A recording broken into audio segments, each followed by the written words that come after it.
Marino ke no ma fi ko won ya me wa ko na pe ni yo pe ja ba me fon ba campaign ni obo asi ne mfanye fai ma ke meni sure o ke se class mo kwanye ba na ka no o mfanye fai nye ba afi na class mo be ba ri ba what take class lo afin je ni the last batch one re feedback wona feedback e good wa wa kwanye fai mo fi am mo ke ya wo no ya Kawasaki pe ba Kawasaki 50 ama me je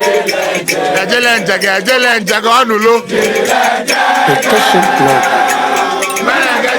no kofio kana nyamya kasi yakagbogbodie jele last one jele njeke onulo jele menegejo na no kofio kana nyamya kasi yakagbogbodie no mi info mami ololo oh mama why are you leaving me alone imami iyetewe no happy Mother's Day. Me for some, me for mommy ololo. Oh mama, why are you leaving me alone? If I'm no happy Mother's Day. Now I'm gonna go salamente ya o yo. Yo le keke ibago, me go seno. Yo le sini na yezao. Me for some, me yare o. Obaga mi baya sumalaga mi. You were my queen and I used to be your king. Now why today no? Why you leave me for Rumabano? Me for some, me yare o. Obaga mi baya sumalaga mi. Agbene mo fe mo kila ni. Bubuzala peblo mani. Chemi. Somo mi ni male. Pele danso magana la no te mo go nyeni. Mo fe mo kila ni. Bubuzala peblo mani. Chemi. Somo mi ni male. Pele danso magana la no. Kalala. Make you want to dance for you.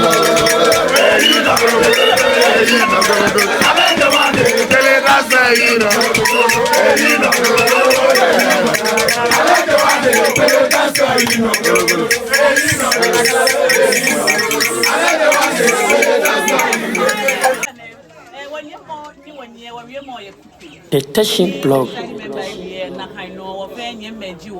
Ofe we kuku meji wo mi teshi fo mo bi jimi injelenshi wonta wo fe ni woteshi ni fe mo afe fe na ajemanse abakwe wosmo no ba gbe afie na ni sajimi ba ajemi ehin na ebe fe o wo ya na no na afe ye he kume ibe na afe ye teshi last year ka afi kume ni wo ebe hin me no ewo beni wo presiding member we wo le ake Kawasaki sajin kume ne ke benye he shin obanyo na no onyemi ko ni je he konkron fe no ko ne hi we gbe no chole eja ko onyemi ni ole gbe po no banyo chelo ke like tu no hi ke funshi alo no ta no fi e ka fe police fonyo ko ni da mo gbe he po elelele ko de ba le shian chibo ole shian ole gbe oye gbe no chole no kele wi o ona fe ni afine ni wo ba ye ne fe ni saniku akaba ye se wo we money wo he no jinu sani eno ojino wo ba kpafa ne fa kpa mo keke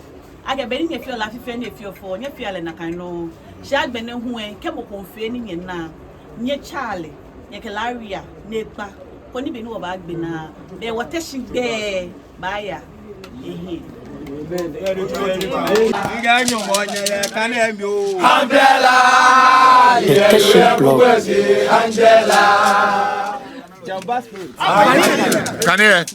Kanye Jamba Holy Ghost fire if I break enemy by friend do my break enemy me o fen o le nu ochuko BS o mo wese juno alagbe mi ni o wa ko ni abondo go fan fe mo wo le non san wo fi kande mo nagba be na chon won fe pistol she wala kan de ne be gidigidi ne basa la na onye la anya fe omini je ke do mo ma no o ma mi na sko keke wo fe wo MC ndi kuzo ke last year o je no ko nenshi o this year o ke sound na kan no o jinsi ke nyi mi o te flag fe when o te go kan fe o amu na bi ene ni water mi na ke one say ejo no yo anyumo ba elemie shamesumie sade no deja no akeyomie Station blog. Ike yo anyumo ba elemie shamesumie sade no deja no akeyomie anyumo ba elemie shamesumie sade no deja no akeyomie abike anyumo ba elemie shamesumie sade no deja